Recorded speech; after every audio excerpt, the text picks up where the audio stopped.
আমার বাপের বাড়িতে মাঘী পূর্ণিমা সত্যনারায়ণ পুজো বন্ধুরা।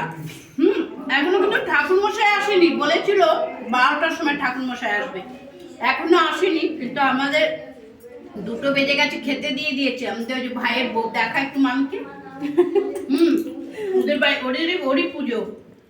আর খাওয়ার দুপুরের আয়োজন হয়েছে এইরকম খিচুড়ি, আলুর দম আর চাটনির কালার দেখো বন্ধুরা, লাল লাল।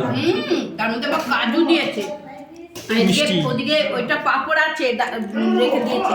আর এই পাঁপড় কোথায়? পাঁপড়ের বস্তা, পাঁপড়ের বস্তা রেখে দিয়েছে পুরো। চাটনি মিষ্টি দেখিয়েছিস বাবু?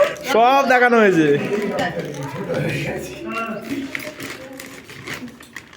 খুব ভালো হয়েছে খেতে। কি পাঁপড় দেখি? বাবা, পুরো বস্তা ভর্তি পাঁপড়। এটা আমার ভাই, ওরই পুজো। চারটে খেতে পারবে নাকি? খুব ভালো হয়েছে কথা।